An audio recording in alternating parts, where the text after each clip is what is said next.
12단계 첫 번째 시간입니다. 이러한 단계들을 사용하여 생활해 본 결과 우리는 영적으로 깨어나게 되었고 문제가 있는 사람들에게 이 메시지를 전하려고 노력했으며 우리 생활의 모든 면에서도 이러한 원칙들을 실천하려고 했다. 이 12번째 단계는 우리가 1단계에서부터 11단계까지의 흐름과 내용을 깨닫게 된 것과 동시에 우리가 지금까지 회복에 필요한 투자를 해온 그 모든 것들의 열매이며 결산이라고 할 수 있습니다. 그래서 우리는 이 12번째 단계에 도달하여 지나간 세월을 돌아보게 될 때 과연 무엇을 깨닫게 될 것인가? 잠시 생각해 보도록 하겠습니다. 우리는 결국 중독에 무릎을 꿇은 채 살 수밖에 없었던 그 비참한 생활을 중단할 수 있게 되었을 뿐만 아니라 다음과 같은 몇 가지 중요한 변화를 발견할 수 있게 됩니다. 첫 번째로 하나님과 나와의 관계가 시작되었던 것을 기억하실 것입니다. 우리 가운데 특별히 중독을 통해서 예수님을 만나게 된 분들은 정말로 축복입니다. 저도 그 중에 한 사람입니다. 그 이후 우리는 성화의 과정이 어떤 것인가를 4단계에서부터 11단계까지를 통해 경험하게 되었습니다. 그리고 이 과정은 평생 지속되어야 할 것이라는 것도 깨닫게 되었습니다. 또 그 과정 속에서 우리들에게 관계의 회복들이 일어나게 됩니다. 나와 다른 사람들과의 관계, 나와의 관계, 그리고 나와 하나님과의 관계가 더욱 친밀해져 가는 가운데 우리에게 영적인 각성이 일어나게 됩니다. 그러면 이 영적인 각성의 결과는 우리들의 실생활 속에서 어떻게 나타나게 되는가? 그것은 우리가 더욱 정직하고 겸손한 사람으로 변화될 뿐만 아니라 다른 사람들을 위하여 복음의 메시지, 회복의 메시지를 전하는 일에 열심을 내게 되는 것으로 나타나게 됩니다. 그 결과 우리들의 삶의 모든 면에서 일어나는 부흥을 경험하게 되는 단계가 12번째 단계인 것입니다. 이 내용은 가족들에게도 마찬가지입니다.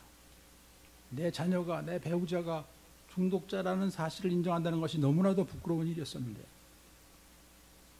세월이 어느 정도 지난 후 그들은 다른 사람들에게 이 회복의 메시지를 전하고 있는 자신을 발견하게 되는 것입니다.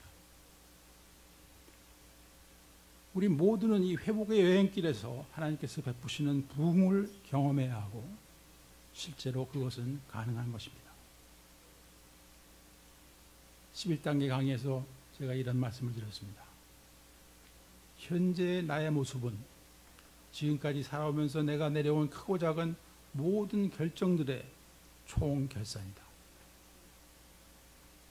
그러므로 우리가 끊임없이 내리고 있는 이 크고 작은 결정들이 나의 영육간의 성공에 이바지할 수 있는 유익한 결정들이 되기 위해서는 하나님의 인도하심이 절대적으로 필요한 것이라고 말씀드렸습니다.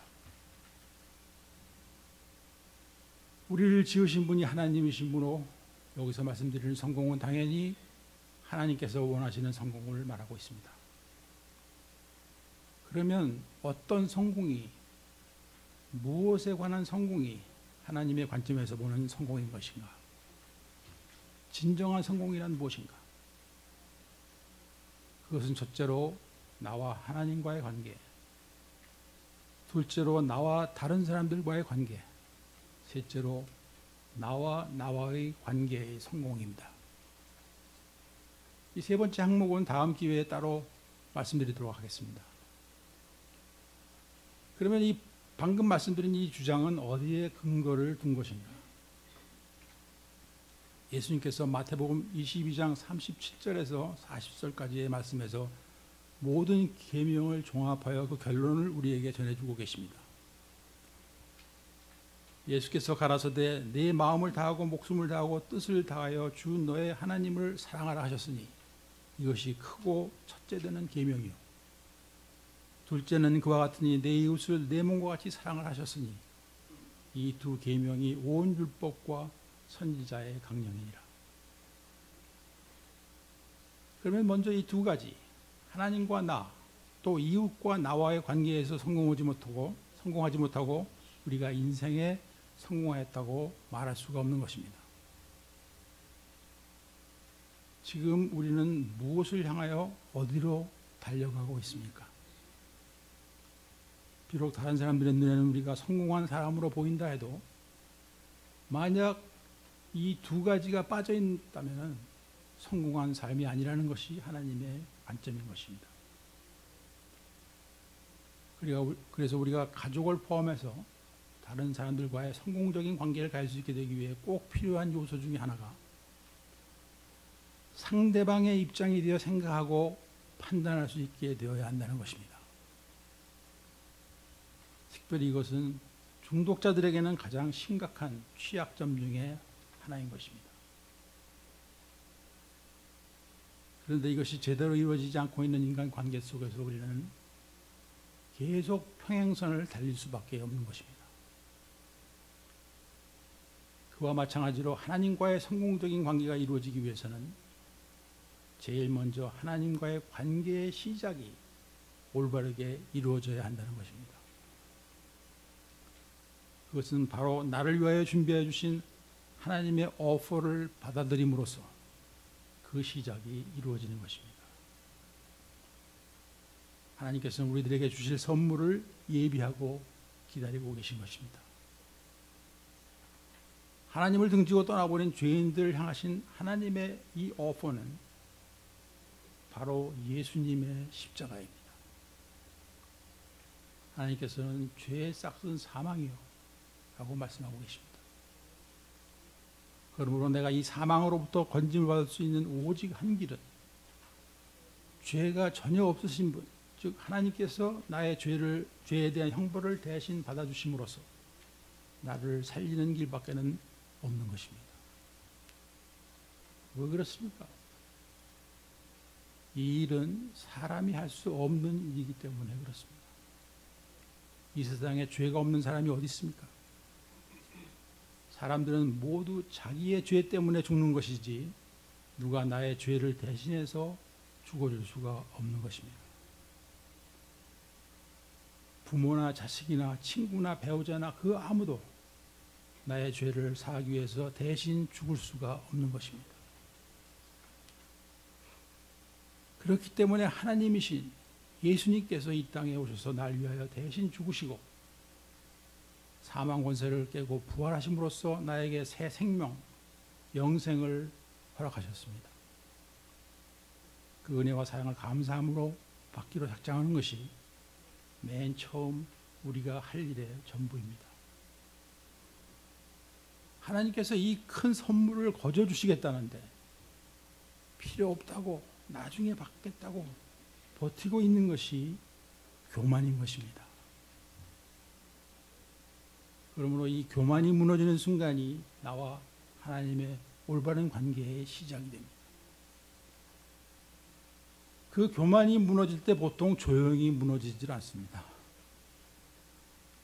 저는 눈물, 콧물, 땀으로 뒤범벅이 되었던 것을 기억합니다. 그러나 어떤 분은 조용히 마음으로 믿고 입으로 시인하여 그 과정을 통과하기도 합니다. 그리고 그 다음은 우리 하나님과의 지속적이고 성공적인 친밀한 관계를 유지하기 위해 성화의 과정이 시작되어야 합니다. 교회에 접목되어 예배를 드리며 말씀을 배우고 읽고 묵상하며 기도로 하나님과 교통할 때 우리는 영적으로 자라기 시작합니다. 나의 문제점을 고쳐나가며 예수님을 닮아가기를 원하게 되는 마음이 우리 안에서 생겨나게 되는 것입니다.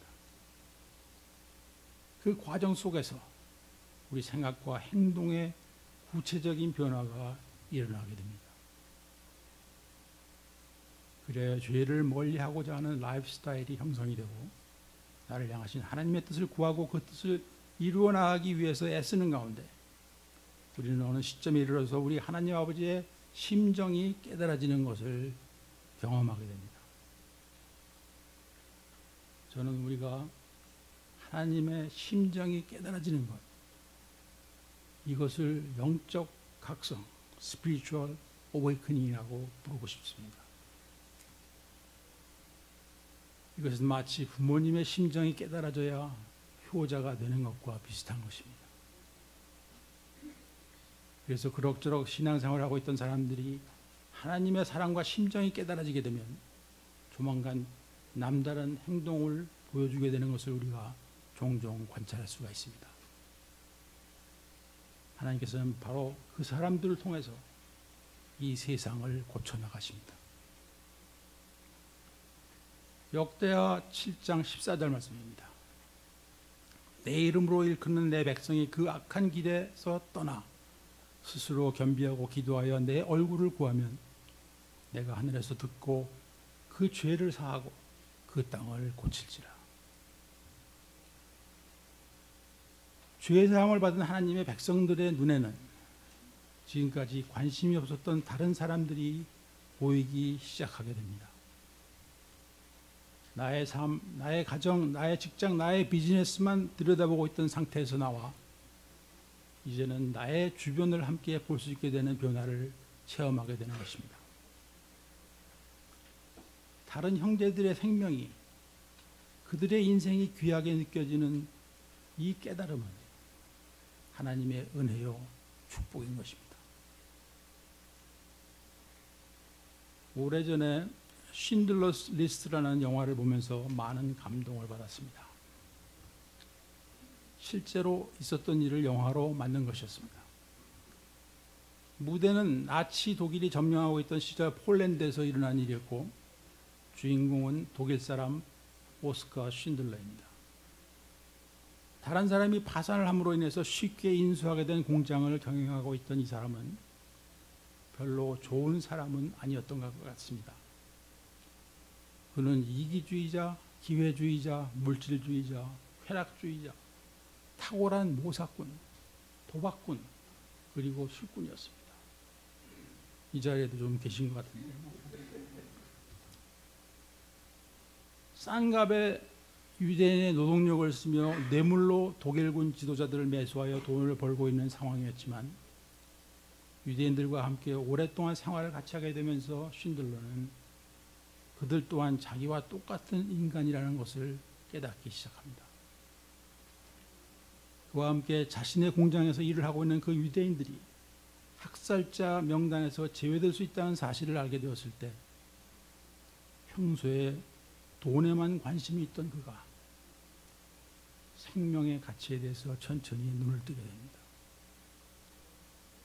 그 결과 유대인 대학살이 다가올 때 그는 그들을 구출할 결심을 하게 됩니다. 그리고 무려 1200명에 달하는 유대인들의 명단을 만들고 결국 그의 재산을 다 털어서 그 대가를 지불함으로써 그들이 처형자 명단에서 제외가 됩니다. 그 일이 있은 지 얼마 후 독일은 항복을 하게 됩니다. 살아남은 유대인들은 자유인이 되었고 나치 당원이었던 쉰들러는 도망자의 신세가 되었습니다. 그래서 자신이 구출해준 그 유대인들과의 이별의 순간을 맞이하게 됩니다. 이 유대인들은 감사의 표시를 하고 싶은데 가진 것이 없기 때문에 자신들의 금리발을 뽑아서 녹여서 만든 반지를 쉰들러에게 선물합니다. 그리고 그 반지에는 다음과 같은 글귀가 새겨져 있습니다. Whoever saves one life saves the world entire. 한 사람의 생명을 구하는 자는 온 세상을 구하는 것이다. 이 말은 유대인에게 전해 내려오는 탈무드라는 유대교 도덕과 교육에 관한 책에 적혀 있는 문구입니다. 한 생명이 천하보다 더 귀하다는 의미라고 생각합니다. 이 문구가 새겨진 반지를 받으며 오스카 쉰들러가 통곡하며 무너져 내리는 장면이 이 영화의 클라이막스라고 생각합니다. 쉰들러는 그의 재산을 유대인을 구하는 데 다 써버렸고 이제는 도망자의 신세가 되었습니다. 그러나 아직도 남아있는 자기가 타고 다니던 차를 바라보며 그는 또 웁니다. 내가 이것을 처분했더라면 10명은 더 구할 수 있었을 텐데, 아직도 가지고 있는 시계와 결혼 반지를 팔았더라면 2명은 더 구할 수 있었을 텐데 하며 울부짖습니다. 지금 세계 도처에는 그때 생존한 사람들의 후손들이 약 6천여 명이 살고 있다고 합니다. 우리 예수님께서는 잃어버린 영혼을 구하시기 위해 이 땅에 오셨습니다. 한 영혼을 천하보다 더 귀하게 여기시는 그분의 심정이 한 마리의 잃은 양을 찾아 헤매고 있는 목자의 심정으로 누가복음 15장에 표현되어 있음을 볼 수 있습니다. 사랑하는 길가 식구 여러분, 우리들의 기도 제목 리스트에는 어떤 내용이 적혀 있는지요? 어느 중독자와 가족들의 이름이 적혀 있는지요? 새 생명, 새 삶을 선물로 받은 우리들을 통하여 그 잃어버린 양들을 살려내기를 원하시는 주님의 심정이 우리들에게 연결되어지게 되는 것이 영적 각성인 것입니다. 마태복음 9장 35절로 38절 말씀입니다. 예수께서 모든 성과 초원에 두루 다니사 저의 회당에서 가르치시며 천국 복음을 전파하시며 모든 병과 모든 약한 것을 고치시니라. 무리를 보시고 민망히 여기시니 이는 저희가 목자 없는 양과 같이 고생하며 유리함이라. 이에 제자들에게 이르시되 추수할 것은 많되 일꾼은 적으니 그러므로 추수하는 주인에게 청하여 추수할 일꾼들을 보내어 주소서 하라 하시니라. 36절에서 민망히 여기시니는 불쌍히 여기셨다, 가슴 아파하셨다는 말씀입니다. 예수님께서 바라보고 계시는 그 군중들에게는 목자가 없었습니다. 당시 헤롯 왕은 로마 황제의 끈앞으로 세금이나 걷어들이고 노동이나 시켰지 그들의 목자는 아니었습니다. 당시 제사장들, 서기관들도 직업적인 종교인일 뿐 백성들을 위해 일하는 목자가 아니었습니다. 그리고 그 당시 사람들의 기대를 모았던 세례 요한도 허무하게 죽고 말았습니다. 그러나 예수님은 버림받고 갈 곳을 잃은 백성들과 함께 하시면서 그들의 참 목자가 되어주셨습니다. 영적 각성이란 이 주님의 심정이 우리들의 심정으로 연결되어 스파크를 일으키는 것입니다. 우리가 몇 달, 몇 년 동안을 끊은 상태로 살고 있다 할지라도 지금까지 나만을 위해서 이기적으로 살아온 자신의 모습이 깨달아져서 회개하며 울부짖을 수 있게 되는 것이 영적 각성입니다. 주님은 오늘도 추수할 일꾼들을 부르고 계신데 내 살 길만 찾아 헤매고 있는 우리들의 모습을 바라보시면서 민망히 여기고 계십니다. 복음에 대해서 들어보지도 못하고 또 들어도 받아들이지 못하고 있는 이들을 불쌍하게 여기신 것 같이 전하는 자의 축복을 모르고 관심조차도 가져볼 수 없는 우리, 썩어질 것들의 목숨을 걸고 있는 우리들을 불쌍히 여기고 계십니다. 12번째 단계, 이 영적 각성이란 회복의 모든 단계들을 실생활에 적용시켜 본 결과 일어나게 되는 것으로 말하고 있습니다. 즉 이러한 단계들을 사용하여 생활해 본 결과 우리는 영적으로 깨어나게 되었고 라고 되어 있습니다. 세상을 향해 있던 마음이 그리스도의 마음으로 바뀌기 위해서는 과정이 필요하다는 말씀입니다. 그리고 12단계의 이 원칙들을 실생활에 적용시키고자 애쓰는 과정에서 우리가 경험하게 된 것, 배우게 된 것들이 있는 것입니다. 11단계를 마칠 때쯤 되면 우리가 그때까지 무엇을 경험하고 무엇을 배울 수 있게 되는가를 잠시 말씀드리겠습니다. 첫 번째로 우리는 자신에 대한 진실을 정직하게 받아들여야 하는 뼈아픈 고통을 겪었습니다. 더 이상은 없는 것으로 치고 묻어둔 채로 살 수가 없었던 것입니다. 두 번째로 도움을 청하고 받을 수 있는 겸손을 배웠습니다. 셋째로 진실을 말할 수 있는 용기도 얻게 되었습니다. 그리고 네 번째로 우리가 저지른 행동의 결과를 책임지는 일도 할 수 있게 되었습니다. 그러면 이와 같은 과정 속에서 우리는 어떠한 변화를 경험하게 되는가? 그것은 다섯 번째로 어쩔 수 없는 것은 받아들일 수 있게 되고 변화되어야 하는 것들은 변화시킬 수 있는 능력을 받게 되었습니다. 그 결과 우리는 어떤 사람으로 변화되는가? 자기중심적이고 이기주의적이고 상처를 받고 두려워하고 어린아이와 같고 피해망상, 과대망상에 시달리고 거드름을 피우며 교만하던 사람이 거듭나고 성숙되어 정직하고 겸손하고 용감하고 쓸모있고 행복한 사람으로 변화되는 것입니다. 하나님께서는 우리가 무력함을 인정할 때 파워를 주셨고 우리가 항복할 때 승리를 주셨습니다. 그래야 우리 스스로가 할 수 없던 것을 할 수 있게 되는 기적을 베풀어 주신 것입니다. 여섯 번째로 하나님께서는 우리의 가장 큰 결점, 즉 liability를 우리의 가장 큰 asset, 자산으로 삼아주셔서 이 펠로십 가운데서 사용할 수 있게 해주셨습니다. 즉 과거에 우리가 받았던 수치와 고통을 이제는 누군가를 돕고 치유하는 데 사용되어지도록 하여 주신 것입니다. 왜 이렇게 하셨을까요? 그 이유는 너희가 이 회복의 선물을 거저 받았으니 고통 가운데 있는 이웃을 위해 거저 나누어 주라고 하신 것입니다. 우리가 변화를 받아야 하는 것은 하나님의 뜻입니다. 그리고 하나님께서는 변화된 사람들을 사용하셔서 다른 사람들을 변화시킵니다. 사울은 크리스찬을 핍박하는데 앞장섰던 사람입니다. 그러나 그는 다메섹으로 가는 길에서 예수님을 만나고 변화되기 시작했습니다. 그가 예수 그리스도를 닮아가기를 소원하게 된 것입니다.